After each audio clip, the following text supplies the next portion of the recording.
If you don't change your physiology, you won't get anything. So an incantation is not only you speak it, but you embody what you're saying with all the intensity you can. And you do it with enough repetitions that it sticks in your head. Like It's a Small World, now the conversation in your head is always the same and it gives you what you want.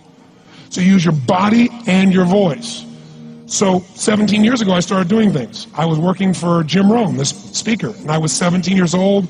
I had long hair, minestrone soup, acne on my face. And I was trying to call on Bear Stearns type of people and convince them why they should go to this man's seminar and be more successful. I was driving a 1968 Volkswagen that I had earned at $40 a week as a janitor. The only way I did it was park far from the building and then go in, and I love people and I believe, but I put myself in state and I was able to influence people that were far more successful than I was at the time. I would do something that I still do backstage and have done for 23 years because I don't hope I'm going to be in a good state, I demand it.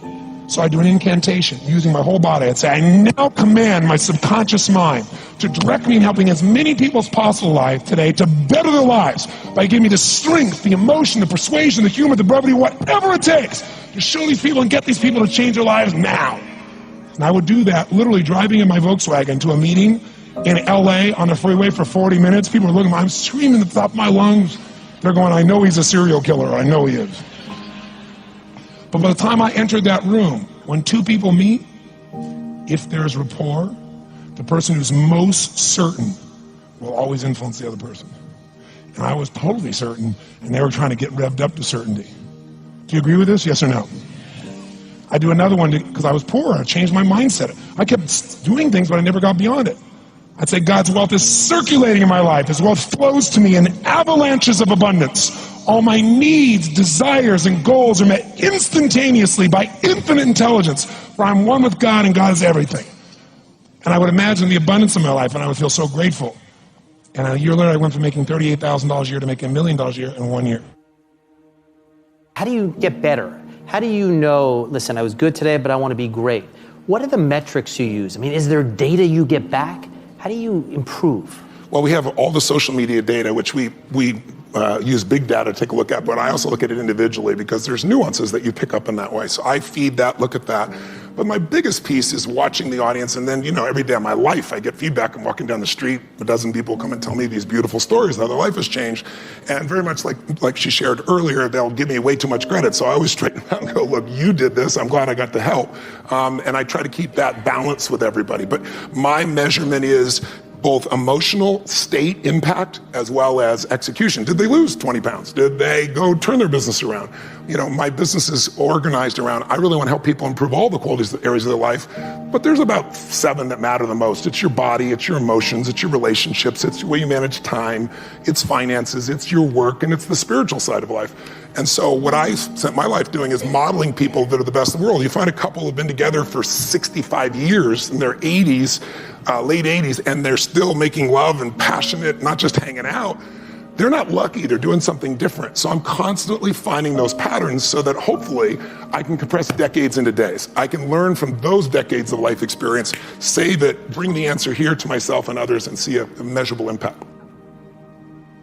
I've always been the type of person who I thought of myself as resilient, that I could always make my way back. Being stuck in the past it makes it extremely difficult to find your way out. And future thinking for me has always been the way to get over difficult times, to be able to look over the darkness to a potential time of light. Very rarely do I look backwards. I'm always looking forward. When I was 25 or so, I probably weighed about 138 pounds. I smoked like a pack of cigarettes a day. I drank tremendous amount of alcohol. I was from northern Alberta, this rough little town up in northern Alberta called Fairview, and there were long winters there, and my friends were heavy drinkers, and most of them dropped out of school by the time they were 15 or 16, went off to work on the oil rigs, and it was a rough town, and we drank a lot. I started when I was 14, and